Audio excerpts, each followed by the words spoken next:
de lengua castellana Miguel Ángel del Corral.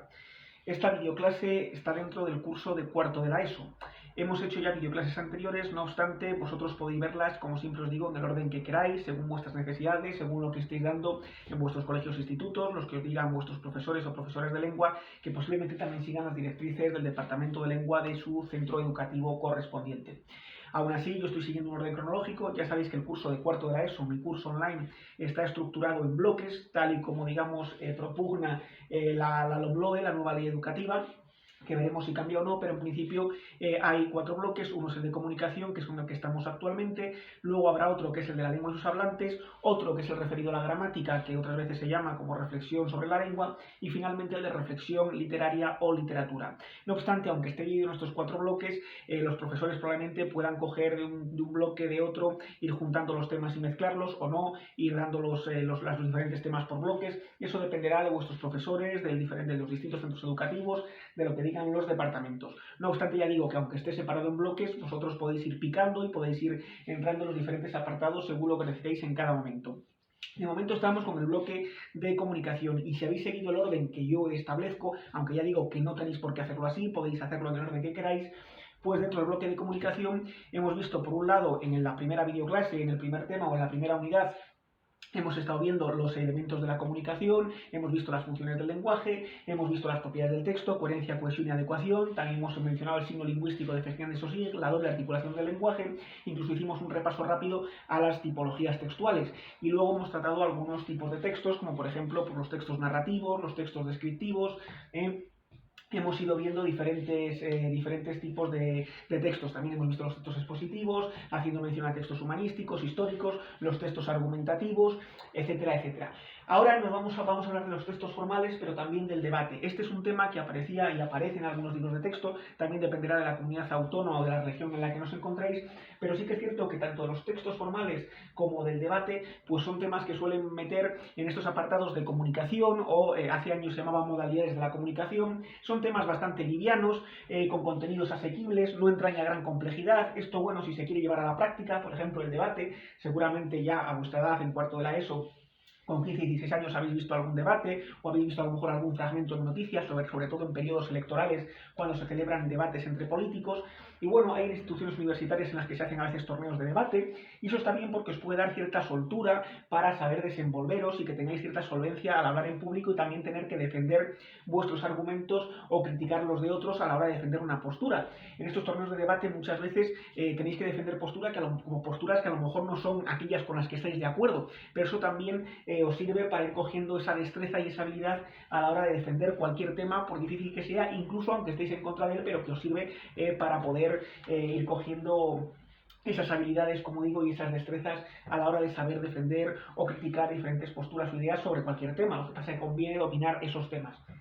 Los debates no solo son políticos, pueden ser de cualquier temática, y bueno, esto también entronca de alguna forma con lo que hemos visto con los textos expositivos y sobre todo con los textos argumentativos. En un debate muchas veces expones datos, expones hechos, pero sobre todo argumentas. Se trata de defender o criticar una determinada postura sobre un tema. Por tanto, los textos argumentativos que hemos visto son muy importantes, porque a la hora de debatir, aunque lo tengamos que hacer oralmente, y en este caso sea el texto a nivel oral,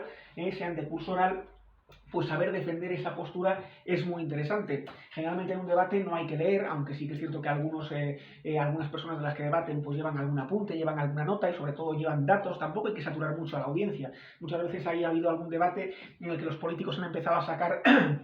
muchas estadísticas del incremento del número de parados, del descenso del nivel educativo, y entonces sacan muchos informes, sacan muchos datos. Es una forma, intentan utilizar argumento estadístico, si os dais cuenta cuando también vimos los tipos de argumentos en los textos argumentativos, o el argumento autoridad, ¿no? Pues enseñan el informe PISA o enseñan el informe del Banco de España, o todas estas cuestiones, para que veáis que entronca y que está relacionado los textos argumentativos que hemos visto con el debate, porque en el debate siempre hay que argumentar. Intentas convencer, intentas persuadir a una audiencia, a un público, a la gente, al mayor número de personas que uno pueda, y lo que pasa es que tienes que enfrentarte a otra persona o a otras varias. Es decir, puede ser solo con una, puede haber debates, siempre va a haber más de una persona, evidentemente, pero hay debates en los que muchas veces solo son 2 candidatos, solo son 2 intervinientes, solo son 2 interlocutores, y otras veces en los que son varios. A lo mejor os acordáis en elecciones anteriores, bueno, en algunas ocasiones, por ejemplo, en Estados Unidos, pues fueron célebres los debates, por ejemplo, de John Fitzgerald Kennedy con Richard Nixon, que por ejemplo se dijo que Nixon ganó el debate en televisión porque era más atractivo y porque tenía más carisma y demás, pero sin embargo los que escucharon el debate por la radio preferían o pensaban que había ganado y que se había defendido mejor Richard Nixon. De ahí para que también veáis el poder de la imagen y del ámbito mediático y cómo también esas cosas influyen o interfieren, según cómo se vea, en estas cuestiones y en los debates en general. Como digo, a veces son de dos candidatos, o como a lo mejor pudo ocurrir pues, en la época de Donald Trump con Barack Obama, incluso hubo aquí debates en España en los años 90, pues era José María Aznar con Felipe González, pero en elecciones más recientes no era solo de dos candidatos, sino que hubo algún debate en el que creo que por el Partido Popular no fue Mariano Rajoy, fue Soraya Sáenz de Santa María, pero bueno, estaba también Pedro Sánchez por el PSOE, estaba Albert Rivera, entonces líder de Ciudadanos, y Pablo Iglesias por Podemos, bueno, ahora Unidas Podemos, o lo que sea ese conglomerado de comunistoides que yo creo que ellos mismos saben lo que son. Pero bueno, en cualquier caso,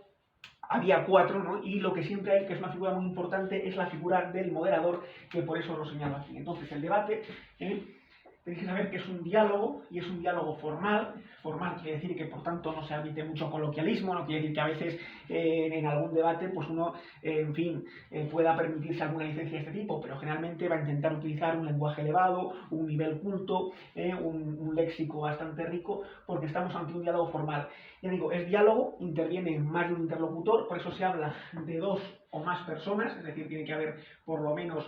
dos, no puede ser un monólogo.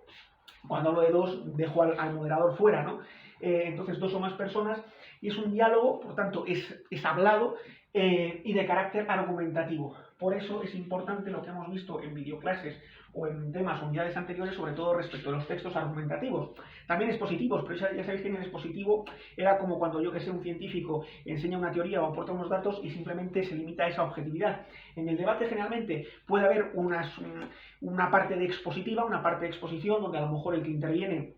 expone hechos reales, expone hechos objetivos, da datos reales, verídicos, pero generalmente esos datos los va a utilizar con una intención clara que es la de persuadir, que es la de convencer, y por tanto son datos que aunque sean objetivos, los utilizan un poco a modo de argumento, es decir, con los que quieren respaldar su teoría, su planteamiento, su idea sobre el tema que sea. Por tanto, predomina en este caso la subjetividad, el yo, porque van a intentar defender una postura, para ello se van a valer de muchos argumentos, como por ejemplo los que vimos en la unidad anterior, pues puede ser el estadístico, de hecho muchos, ya digo, se enseñan muchos gráficos sobre el incremento del paro, o sobre, depende de lo que quiera vender, si por ejemplo es uno que ha estado en el gobierno y quiere vender que se ha invertido mucho en políticas educativas o en políticas sociales, pues va a enseñar gráficas donde se vea que el gasto ha aumentado durante su etapa de gobierno frente a lo que ocurría en otros momentos. Sin embargo, el que quiera criticar las políticas, por ejemplo, de empleo, pues va a enseñar unas gráficas donde va a decir que el número de parados se ha incrementado. Luego también van a intentar utilizar argumentos de autoridad. Por ejemplo, pues cuando enseñen un informe PISA o un informe del Banco de España, o incluso a veces, pues yo que sé, que enseñen un artículo de un intelectual que ha escrito algo en el periódico en contra del interviniente con el que está debatiendo, van a intentar valerse, también pueden utilizar el argumento experiencial, que cuenten alguna experiencia personal suya,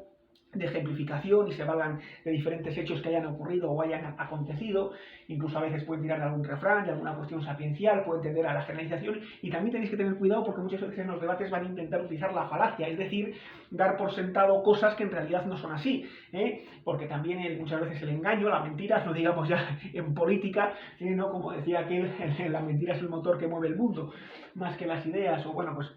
que muchas veces van a intentar también para conseguir sus objetivos, van a ser un poco maquiavélicos, ¿no? El fin justifica los medios, entonces pues puedo utilizar falacias, puedo utilizar sofismas, aunque la primera premisa haga que luego no se cumpla, bueno, da igual, pues yo voy a intentar vender mi producto, vender mi planteamiento de que yo soy el mejor candidato, de que mi opción política es la mejor, y entonces a lo mejor dan por sentado cosas que luego no se ajustan a la realidad. Entonces, bueno, que sepáis que va a haber todo tipo de argumentos. En cualquier caso, es diálogo formal, por tanto, de nivel culto, elaborado, aunque a veces en nuestros debates, y sobre todo cada vez con el menor nivel intelectual, que será entre la clase política, y que muchas veces pues ya están, en fin, muy metidos en el ámbito de las redes sociales y muchas veces incluso en Twitter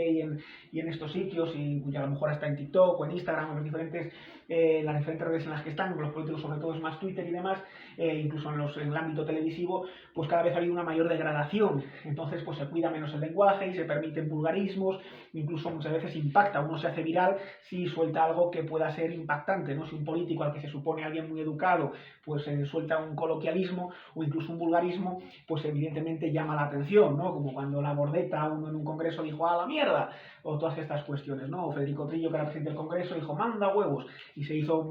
en aquella época no viral porque no había tantas redes sociales, pero sí que tuvo repercusión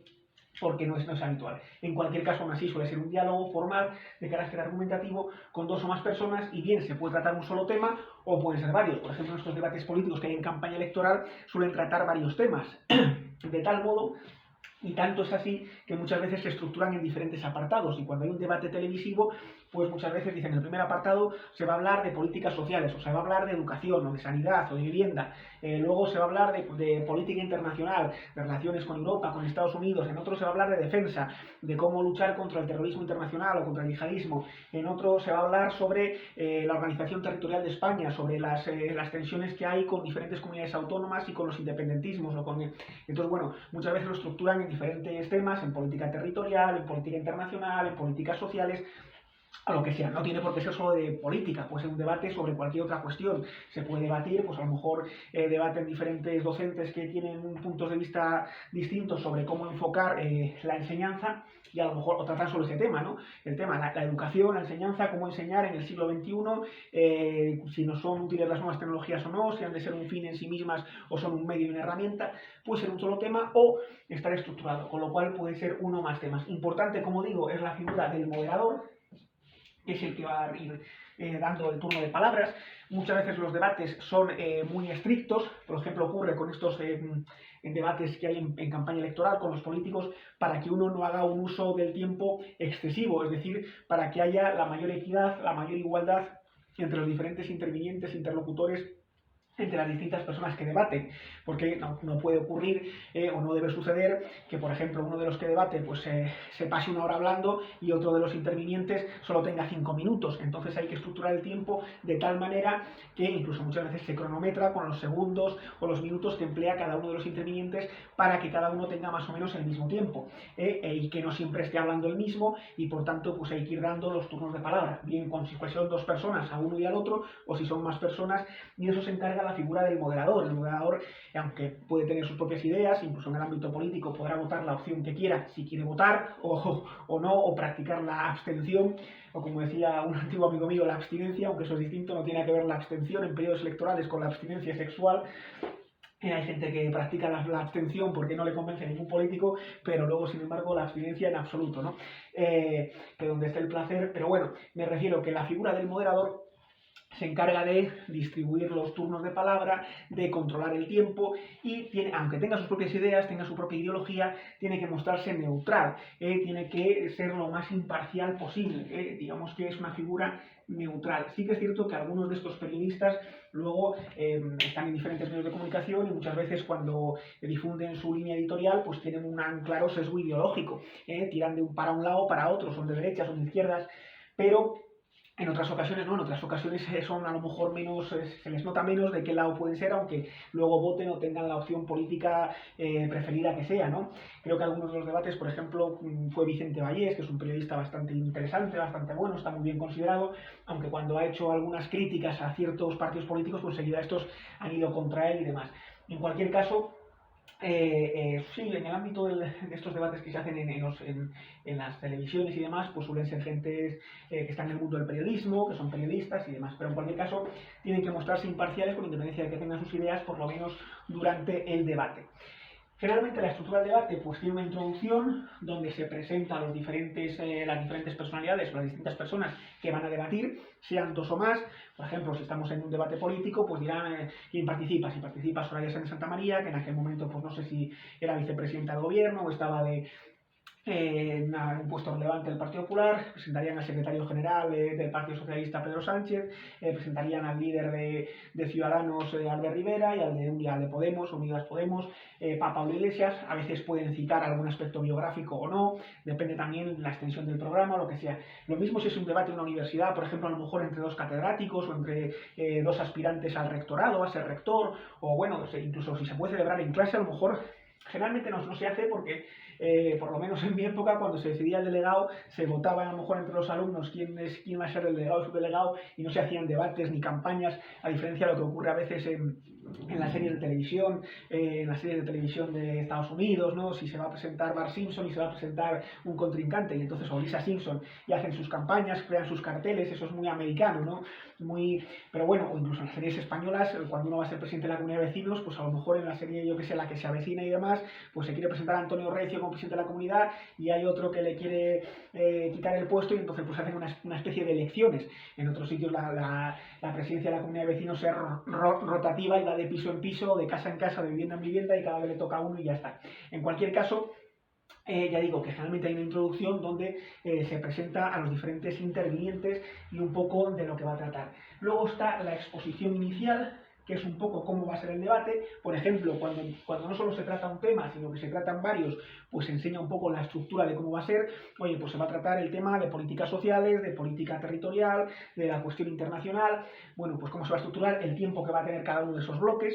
cómo se van a distribuir los tiempos, quién va a empezar a hablar y quién va a terminar, si a lo mejor se estructura en que, yo que sé, pues tengan 5 minutos en el primer apartado cada uno de los intervinientes, que luego, después del primer turno de palabra, vayan a tener 10 minutos, que luego a lo mejor pueda haber un receso, un descanso. De hecho, en el caso de la televisión, si no es televisión española, pues también suele haber la publicidad, ¿no? Lo que se llamaba el intermedio, estos anuncios y demás. Bueno, incluso puede haber un receso, un descanso, luego se vuelve a retomar, se van a decir los tiempos que tienen, luego generalmente se deja un último minuto, a veces es 1 minuto, otras veces es 2, para que cada uno haga su conclusión, pero eso generalmente en la exposición inicial pues se va explicando cómo va a ser el debate, cómo se va a estructurar, de qué apartados consta, cómo se va a hacer en definitiva. Luego está el punto central, en medio de la cuestión, que sería la discusión, que es cuando empiezan a debatir los diferentes intervinientes, dos si solo son dos o más, y entonces pues donde van exponiendo. Sí es cierto que a veces se interrumpen, cuando uno escucha algo que no le gusta, enseguida el otro quiere decir, no, eso no es así, porque a lo mejor hay uno que le está diciendo, no, es que durante su gobierno el paro ha subido de una forma exponencial como nunca había ocurrido antes, y a lo mejor el otro cree que eso no es verdad, y no, es mentira, está faltando usted, y entonces está interrumpiendo el turno de palabra. Ahí es donde generalmente la figura del moderador tiene que intentar calmar los ánimos y decir, respete el turno de palabra, incluso aunque el otro esté diciendo algo que sea totalmente falso. Es cierto que a lo mejor el que está en el otro lado le hierve la sangre porque dice, me enerva que esté diciendo estas cosas, ¿no? Recuerdo un debate que había, no sé si era de Rajoy con, no sé si era ya con Pedro Sánchez, ¿sí?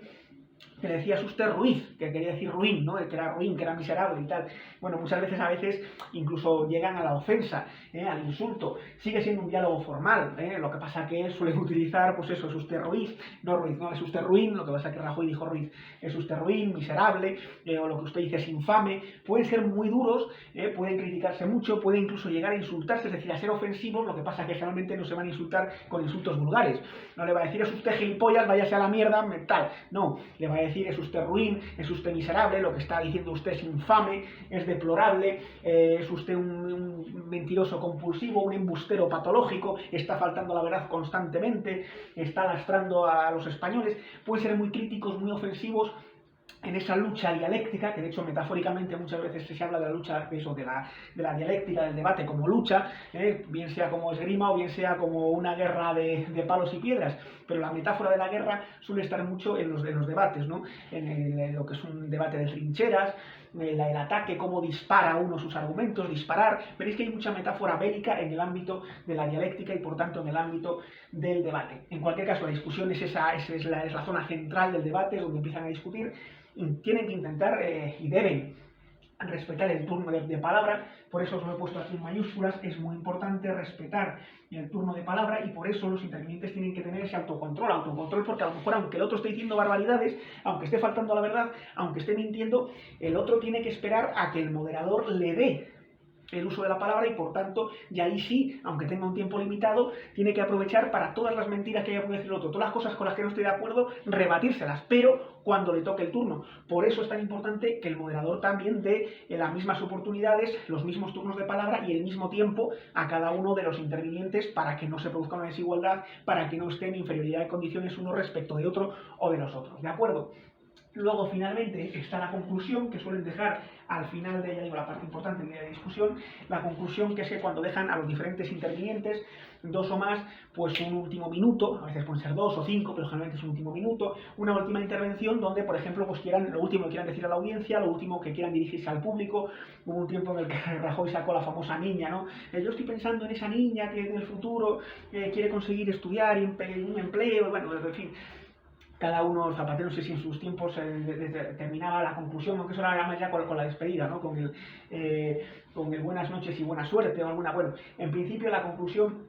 es que cuando ya el debate se va finalizando, pues le suelen dar un turno de palabra para que lleguen a la conclusión. Si es de un solo tema, pues sobre ese tema. Si han tratado varios, van a tener que hacer una síntesis, sintetizar, porque no van a hacer una conclusión de cada uno de los temas. Pero bueno, generalmente, que después de exponer todo, pues tiene una especie de turno final, aunque luego a mayores a veces pueden tener la despedida, que la despedida pues ya simplemente son unas palabras de muchas gracias por dejarnos participar en este debate, o muchas gracias por el trato aquí recibido, buenas noches, o si se verá por la noche, o lo que sea, ¿no? Adiós, tal. Y en la despedida muchas veces a lo mejor solo es el moderador, el que digamos clausura, pone siempre, concluye de alguna forma el debate. Entonces el que se va a despedir siempre de toda la audiencia y va a ser siempre el que tenga la última palabra para despedirse, pero a veces también deja una despedida a los diferentes intervinientes, pero donde ya no traten temas, donde ya no sea una conclusión sobre lo que han estado debatiendo, ya que sea una despedida simplemente de muchas gracias, nos veremos en próximas ocasiones, hasta luego y tal, ¿no? O muchas gracias, buenas noches, o lo que sea, ¿no? Una despedida donde no se comenta ya ningún tipo de tema, mientras que en la conclusión sí, en la conclusión se sigue poniendo ese punto final, nunca punto y final, punto final. Punto y seguido y punto y aparte sí que lleva allí, pero punto es punto final, que mucha gente dice punto y final. ¿De acuerdo? Entonces, pues bueno, en la conclusión sí que se sigue tratando los temas, en la despedida evidentemente no. Muy importante, como digo, ese autocontrol para respetar el turno de palabra, aunque muchas veces se va a tener la intención de intentar cortar al que está hablando porque está diciendo algo que nos está sacando de nuestras casillas, ¿de acuerdo? Y eso, pues si lo estamos con amigos, estamos en la plaza charlando con ellos, sí que podemos interrumpirles, aunque eso no deje de ser una falta de respeto, pero bueno, cuando estás entre amigos hay esa confianza como para poder cortar al otro, aunque sí que es cierto que en cualquier ámbito siempre conviene, pues por educación, por cortesía, por tener un comportamiento como debe ser, no voy a decir como Dios manda, porque eso ahora es políticamente incorrecto, y más para los que somos ateos, pero bueno, entonces, pues bueno, tener ese autocontrol. Y luego sí que es cierto que el debate trate de uno o varios temas, es muy importante conocer el tema en profundidad, por lo menos conocer el tema. Lo deseable pues sería que fuera en profundidad, es decir, que se conociera de forma intensa, de forma exhaustiva, el tema del que trate. Por eso generalmente el debate, si va a tratar de cuestiones de educación, por lo normal es que vaya un profesor, mejor un profesor que un pedagogo, porque muchas veces los pedagogos se saben muchas teorías pedagógicas, pero no están en la realidad del aula, o no tienen alumnos constantemente a los que dar clase en enseñanza media y poco saben de ello. En cualquier caso, conocer el tema, no solo porque sean eruditos, evidentemente también, que mejor si va a hablar sobre la gramática de la lengua española o sobre la ortografía que un académico de la RAE, un lingüista, un filólogo, evidentemente. Alguien de gran erudición, con un gran nivel cultural que conozca ese tema, pues es una persona brillante, es la persona idónea para tratar este tema. Pero muchas veces no es solo porque tengan los conocimientos, porque lo hayan estudiado, que también, por supuesto, como digo, sino también por la propia experiencia, porque uno lleva muchos años haciendo esa cosa. A lo mejor se va a hablar sobre la hostelería y a lo mejor hay uno que no ha hecho muchísimos cursos ni ha estudiado la FP de hostelería, pero lleva 40 años trabajando en un bar y sabe cómo se viene trabajando en la hostelería desde hace muchos años. Bueno, tiene la experiencia suficiente, conoce el tema. O alguien que haya estado trabajando, me da igual que haya sido dando clases, o que haya sido de monitor de sala en un gimnasio ayudando a la gente, o yo que sé, de socorrista en una piscina, o de tatuador, lo que sea, no conoce el tema, pues alguien que ha estado tatuando, que conoce el mundo de los tatuajes, pues que mejor para debatir sobre cómo se tatúa hoy día, cómo se tatuaba antes, y cuáles son las diferentes técnicas que hay, si se debería hacer de otra forma o no, bueno, sobre el tema que sea. ¿Cuál es el problema? Que muchas veces, como por ejemplo los debates políticos, tratan muchos temas ¿Qué ocurre? Que una persona, por muy brillante que sea, por muchos conocimientos que tenga, por mucho que haya estudiado, por mucha experiencia laboral que tenga, laboral o de otro tipo, o personal, y más en el ámbito político. En el ámbito político hay muchos que pueden tener todas las carreras que uno quiera, pero que les falta mucha calle. Hasta igual que a los funcionarios, a muchos de la administración, no a todos, pero en política también hay muchísimos políticos a los que les falta calle, no están a la realidad porque simplemente pues han pasado de los estudios de la facultad a pisar moqueta, a ser concejales, a ser diputados, a ser senadores, a ser directores generales, a estar calentando silla, han ido directamente a una oficina, no saben lo que es la realidad de vida, no saben lo que es trabajar por sí mismos, lo que es ganarse el sueldo, y porque simplemente han estado en la sede de un partido político, han estado lamiendo el trasero a uno y a otro, les han puesto en ese sitio y por tanto no conocen la realidad. Entonces, en política hay mucho ignorante y hay mucho inculto, pero con independencia de eso, incluso aunque haya un político muy brillante, incluso aunque haya una persona con gran nivel intelectual en política, pues a lo mejor conoce mucho de un determinado tema, a lo mejor conoce mucho sobre el derecho, sobre la cuestión jurídica, o conoce mucho sobre la educación, porque ha sido profesor y ha dado muchas clases y sabe cómo se trabaja, o sabe mucho de lingüística, o sabe mucho de gramática, o sabe mucho de ejercicio físico, o sabe mucho de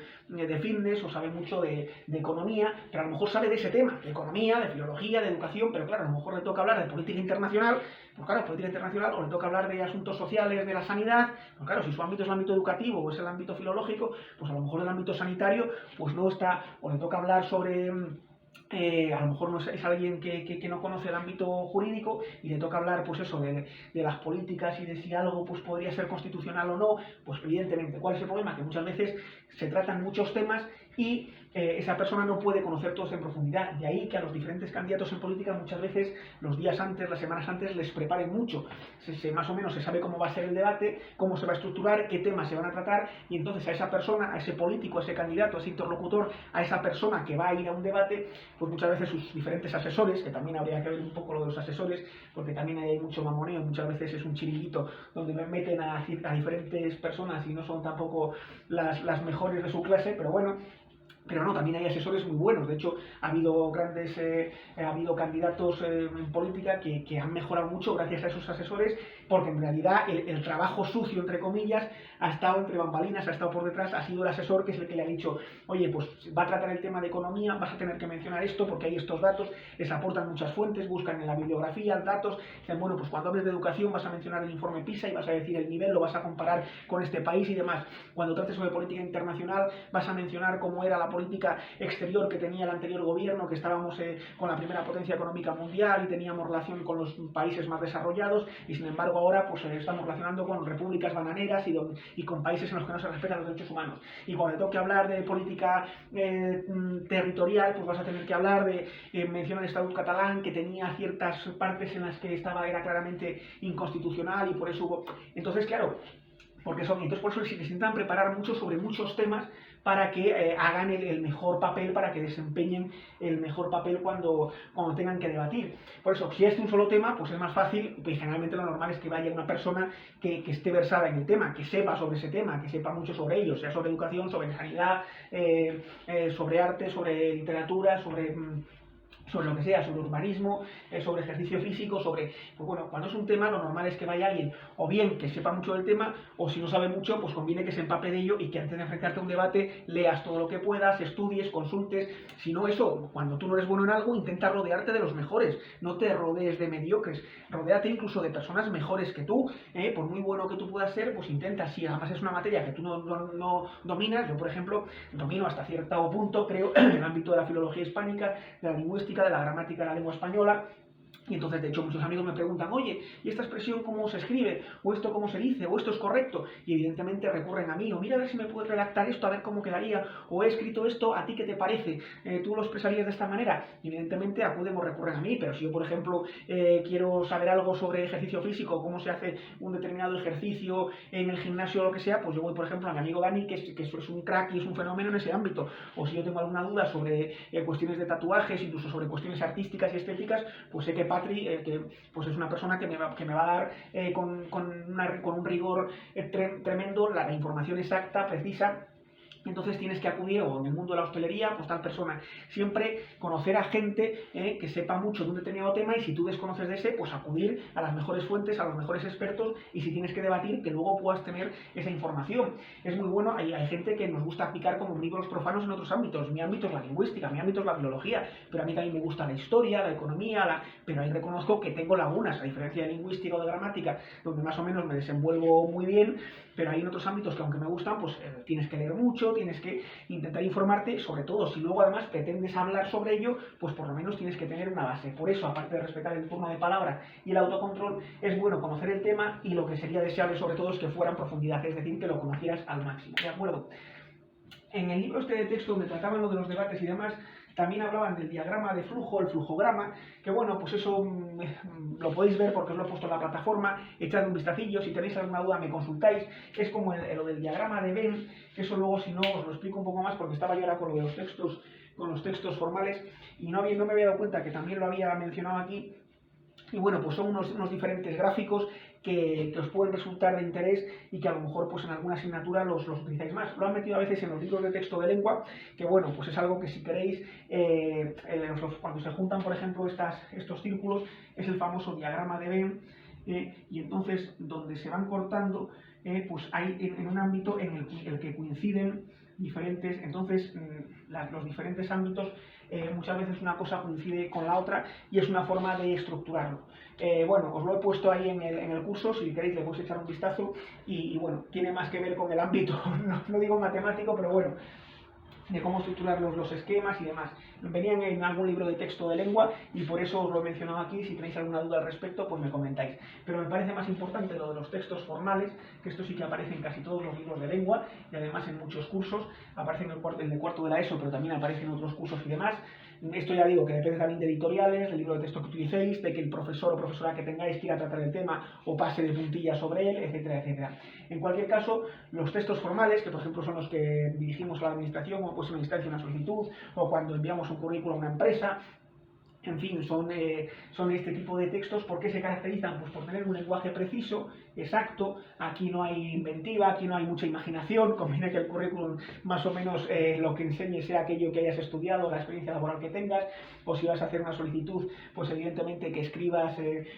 aquello que vas a pedir, y que expongas los motivos por lo que lo pides. Es cierto que a la hora de escribirlo, pues lo puedes escribir muy bien, y tienes cierta verborrea, tienes cierta labia, tienes esa capacidad de poder expresarte muy bien. Pues si tú tienes que solicitar algo a la administración y utilizas un léxico cuidado, elaborado, pues bueno, evidentemente, ¿no? Pero tiene que ser preciso, tiene que ser exacto. Es decir, aquí no tienes que ser muy literario, no tienes que contar una historia, ni un relato, ni nada de esto. Por eso tiene que ser preciso, tiene que ser objetivo. La objetividad, volvemos a lo mismo, aquí no tiene que haber subjetividad. Sí que es cierto que uno puede pedir algo, pero aquí no tienes que dar tu opinión ni enredarte mucho en la rama, sino, oye, es una solicitud, una instancia, pues lo que vas a pedir es un currículum, pues cuál es tu formación, cuál es tu experiencia laboral, cuáles son tus habilidades, incluso la carta de motivación, pues por qué deseas trabajar en esa empresa, o por qué, en fin, esas cuestiones. Pero el mayor grado de objetividad posible. Es cierto que a veces hay algunos modelos, de hecho cada vez más, por ejemplo en algunas administraciones, pues hay un modelo de instancia, entonces ya ni siquiera tenéis que redactar vosotros esa instancia o esa solicitud, sino que ya tenéis una especie de impreso donde os dan ciertas líneas, que es lo que tenéis que rellenar, pues con vuestro nombre o con vuestros datos. Entonces ya prácticamente os dan cómo está la estructura, y no tenéis que hacerla vosotros. No obstante, ahora poniendo en Google solicitud instancia, veis muchas plantillas, por así decir, de cómo poder realizarlas. En cualquier caso, muchas veces es mejor que las hagáis vosotros mismos, porque tenéis más espacio para poder expresaros. Por ejemplo, si queréis exponer algo, pues en vez de que sean 2 líneas, si queréis exponerlo en 4 o en 5, depende también lo que vais a hacer. Por ejemplo, pues un recurso a una multa, pues a lo mejor tenéis que exponer los motivos por los que estáis disconformes, y entonces, pues bueno, hacerlo, estructurarlo en varios párrafos o lo que sea. Con lo cual también lo podéis hacer. Ya digo que no obstante, muchas veces hay modelos estandarizados que las propias administraciones ofrecen según lo que vais a solicitar, a pedir, a recurrir o lo que sea. La sintaxis suele ser compleja, por eso conviene que tengáis un buen dominio del idioma, un buen dominio de la lengua, porque se suelen utilizar palabras elevadas, estructuras complejas, una sintaxis difícil. De hecho, muchos amigos míos han recurrido a mí cuando les han puesto una multa y no estaban de acuerdo con ella o no, la cuestión no era, cuando incluso para redactar currículums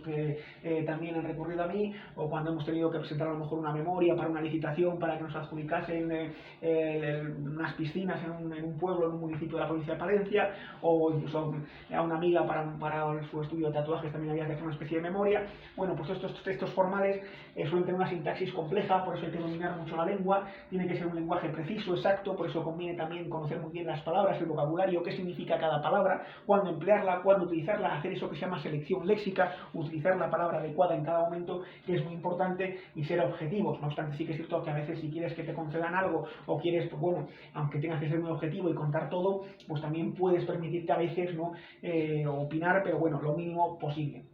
En cualquier caso, cuando nos dirigimos a la administración hay que hacerlo en tercera persona, es decir, aunque la solicitud, por ejemplo, la hagamos nosotros, no vamos a empezar con yo pido, yo solicito, yo expongo, se pone en tercera persona. Entonces la solicitud o instancia iría a la atención de lo que sea, pues por ejemplo la atención lo que sea, del alcalde, presidente del ayuntamiento de tal, o solicitud de instancia a la presidencia o la presidenta de la Diputación o al director general de Sanidad de la Junta de Castilla y León o a lo que sea, ¿no? A quien vaya dirigido, que a veces se pone arriba en el encabezamiento de las... Pero luego, cuando ya empieza el texto en sí,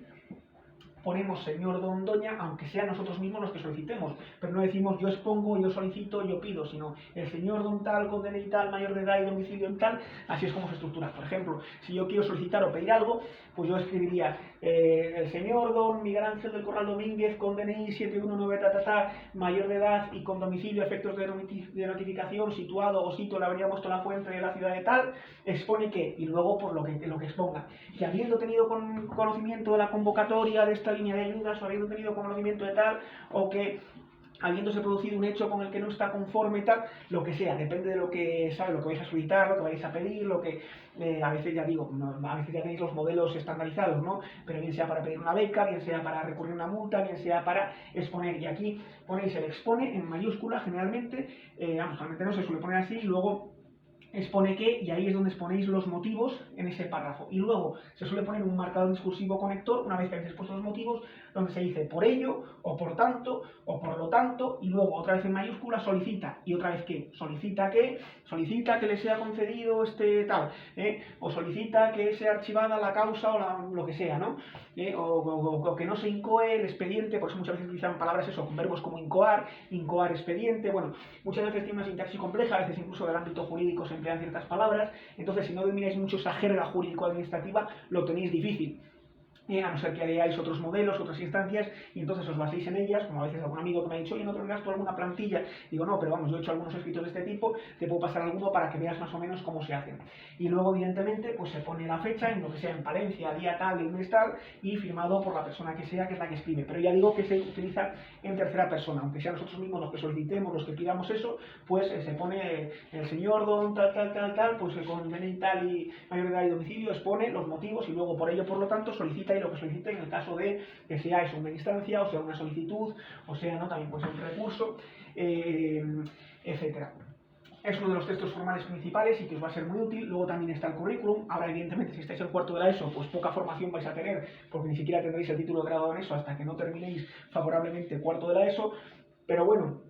cuando ya estéis en bachillerato y demás, pues podéis poner en los estudios que tengáis bachillerato de humanidades, bachillerato de ciencias de la salud, lo que sea, en el instituto que sea. Luego, cuando tengáis lo que sea un ciclo formativo de grado superior, una carrera universitaria, un grado o lo que tengáis, pues lo tendréis que poner en el currículum, así como la experiencia laboral que podáis tener en los estudios, aparte de los estudios reglados, también podéis poner cursos, enseñanza llamada no formal o enseñanza no reglada.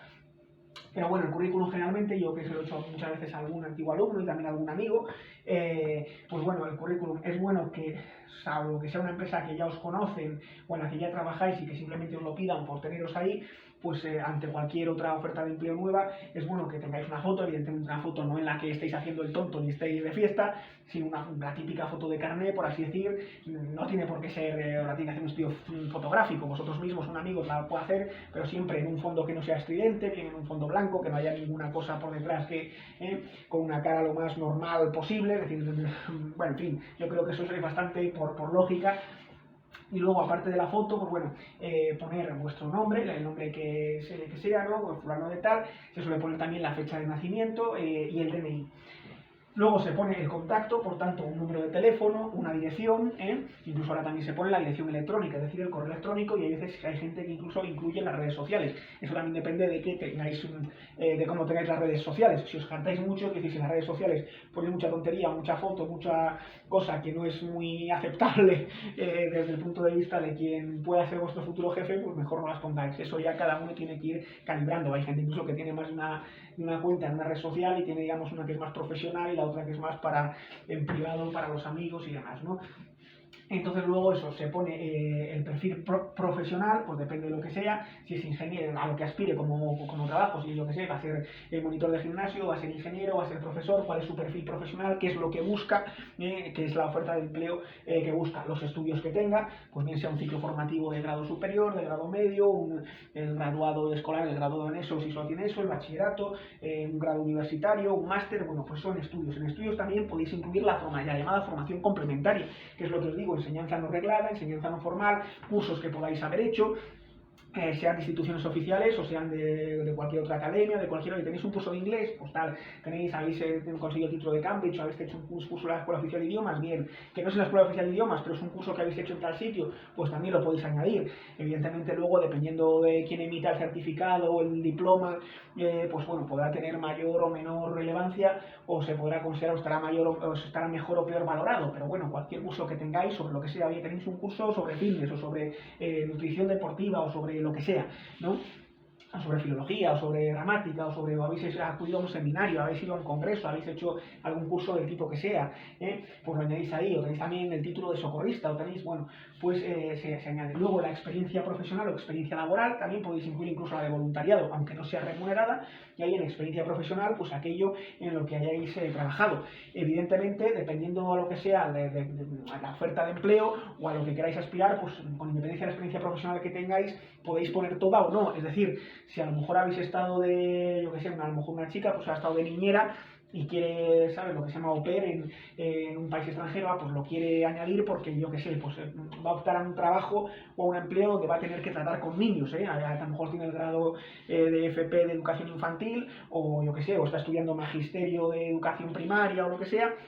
y dice, bueno, pues yo he estado cuidando de niños, les ayudaba también con los deberes y demás, pues bueno, puede poner esa experiencia profesional. Si a lo mejor es una que va a optar a un curso, a un empleo en una gran multinacional como ingeniero y tal, dice, bueno, no me parece relevante poner que he sido niñera en tal sitio, pues bueno, eso es como uno que a lo mejor en sus tiempos jóvenes, en verano y tal, pues aprovechó y estuvo de camarero en algún sitio. Oye, luego, sin embargo, la oferta de empleo va a ir, pues yo que sé, para trabajar en un gimnasio, para trabajar en un centro docente, para trabajar de profesor en tal sitio. Añádelo de camarero, no, pues hombre, puedes ponerlo de camarero porque dice, pues es una persona que estará habituada a tratar con el público, porque un camarero pues tiene que estar en contacto con el público, tiene que servir a los clientes, y como en un gimnasio pues a lo mejor también le va a tocar tratar con la gente, o dando clases va a tener que tratar con la gente, pues lo añade. Pero hay otra gente que dice, bueno, el ámbito de la hostelería, lo de ser camarero no lo considero especialmente relevante si voy a optar a una oferta de empleo que es eso, para trabajar en un gimnasio, en un centro educativo, pues no lo pongo. Eso tendréis que vosotros mismos valorar si, pues bueno, puede ser positivo o no, os va a sumar puntos, va a ser favorable para quien vaya a hacer la selección de ese currículum. Ahora estoy refiriendo evidentemente cuando echéis currículum para trabajar en alguna empresa, en algún sitio. Evidentemente si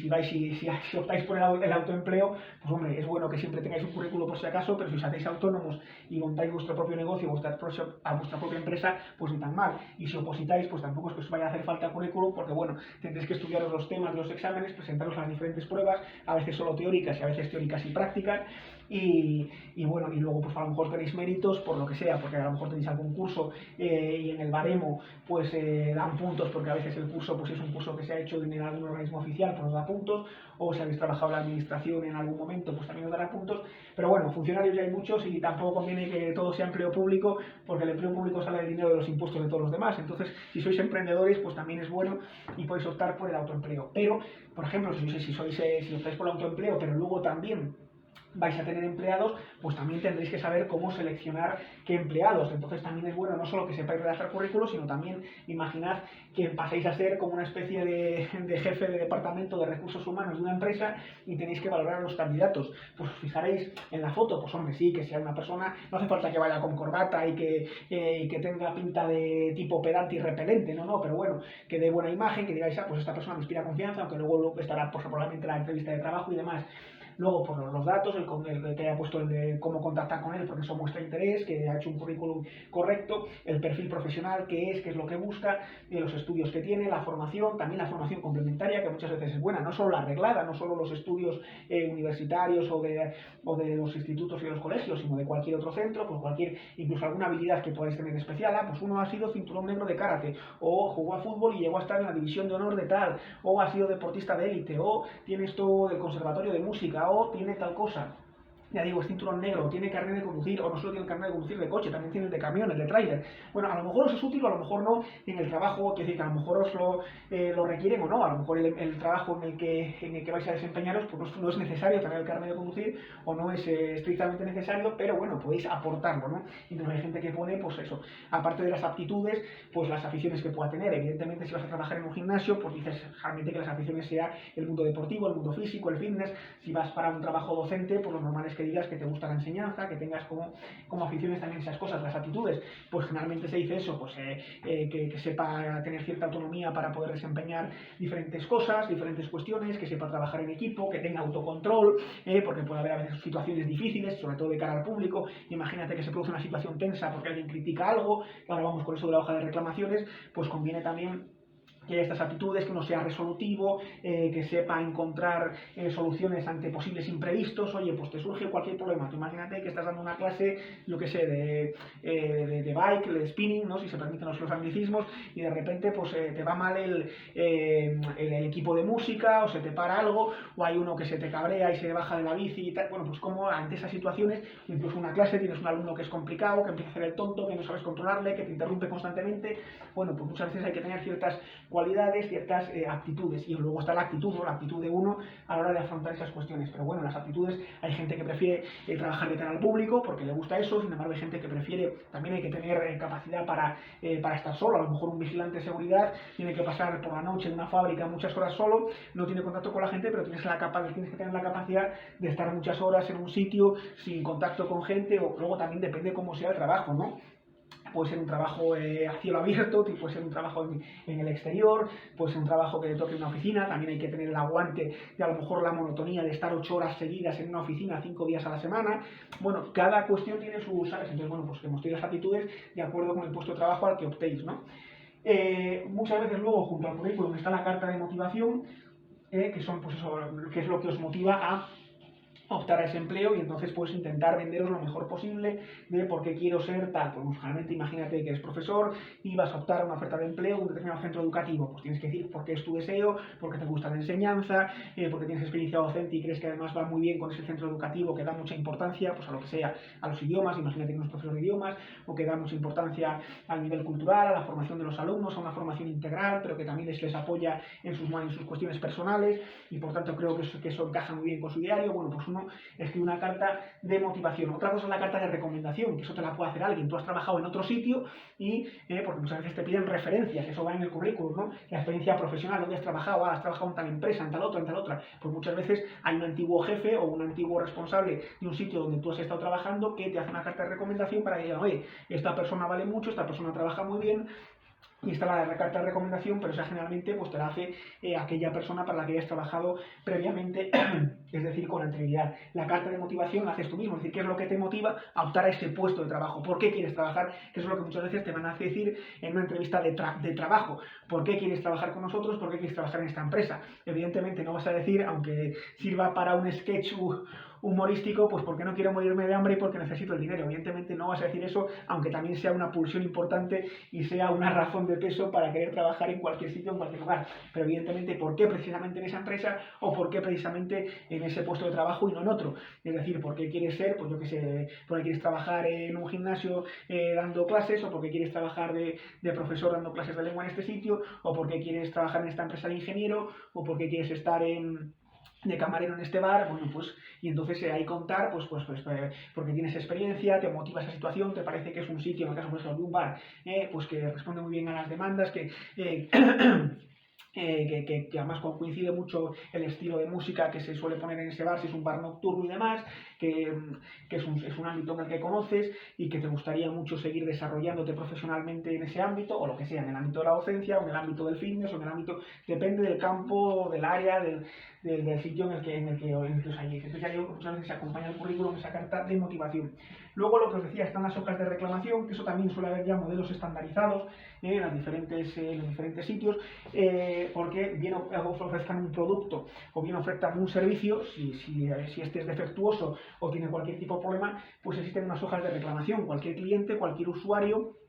está la famosa OCU, la Organización de Consumidores y Usuarios, cualquier consumidor o usuario puede presentar una reclamación, es decir, no está de acuerdo porque se le está dando un servicio mal y aún encima está pagando por él. Ya yo estoy pagando por un producto y me lo dan caducado, o está en mal estado, o yo estoy en un servicio, pues eso pasa mucho con las teleoperadoras, ¿no? Resulta que yo estoy pagando internet, estoy pagando wifi, y resulta que me quedo sin conexión a internet y me siguen cobrando todos los meses. O yo voy a un gimnasio y resulta que están todas las máquinas estropeadas,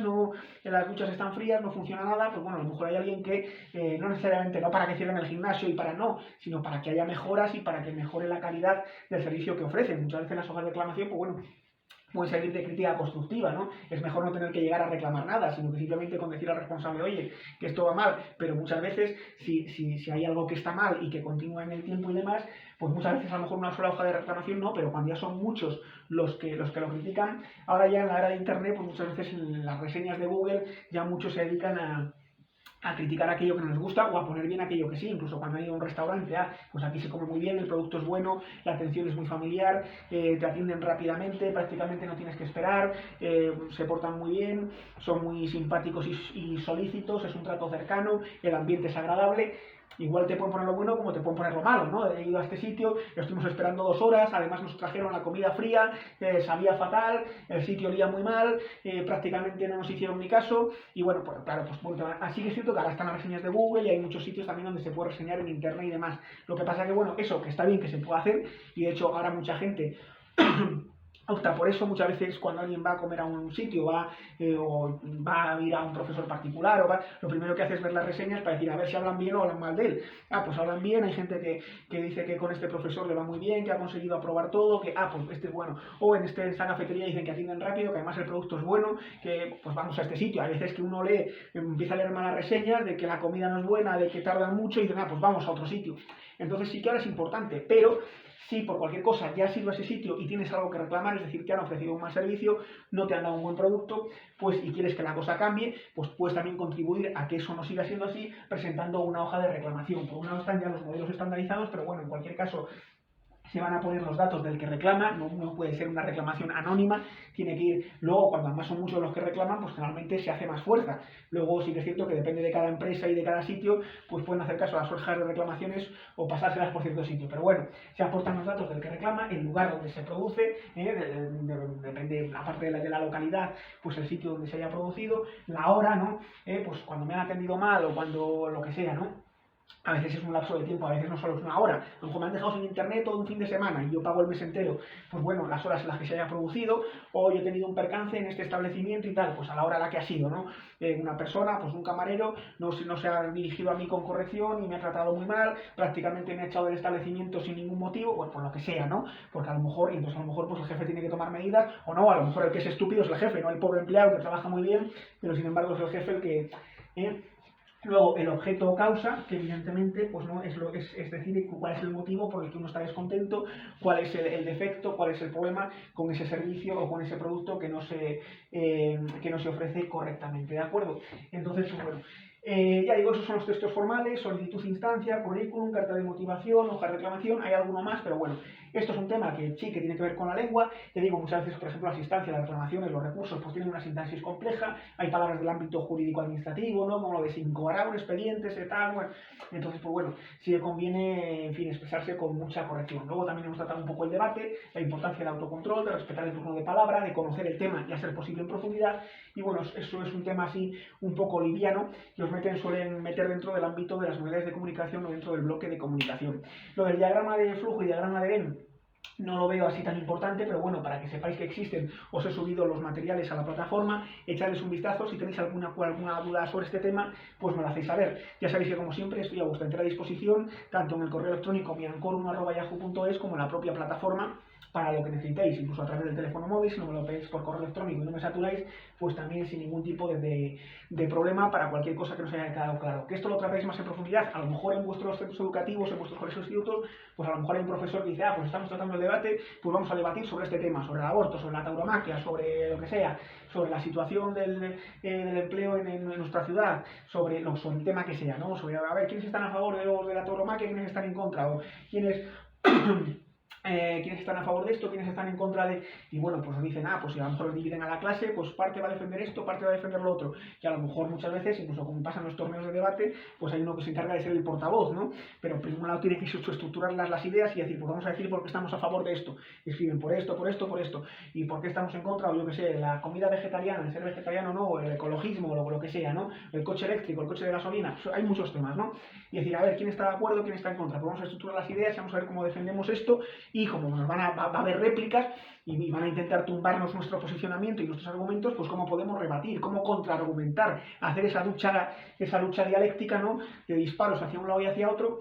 donde a lo mejor muchas veces es el profesor el que hace de moderador, o a veces escoge a otro alumno, que es el que tiene que moderar, y es un papel muy importante, porque tiene que intentar cronometrar bien, que haya el mismo tiempo para un equipo como para otro, para una persona como para otra. Muchas veces los debates o torneos de debate son por equipos. Entonces, pues bueno, hacer una buena introducción sobre lo que va a tratar para que quede muy bien cuáles son las condiciones de ese debate, de cuánto tiempo van a disponer cada una de las personas, o cada uno de los equipos, o cada uno de los grupos.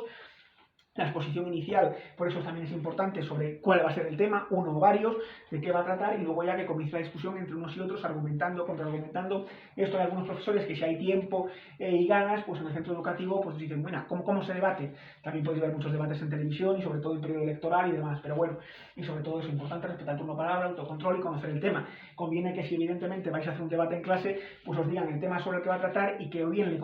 conozcáis, y mira, lleva a cometer un leísmo, eso lo conozcáis. Pues, y si no lo conocéis, pues que busquéis información, que intentéis empaparos todo lo posible del tema, de lo que trate, para poder argumentar y contraargumentar bien llegado el caso. Y luego los textos formales, si tenéis alguna duda sobre ellos, os he puesto alguna plantilla, os he puesto ejemplos en la plataforma, pero si aún así hay algo que no os ha quedado claro, pues me preguntáis lo que sea, cualquier cosa, y yo intento resolveros la duda con la mayor brevedad posible. Y lo que digo,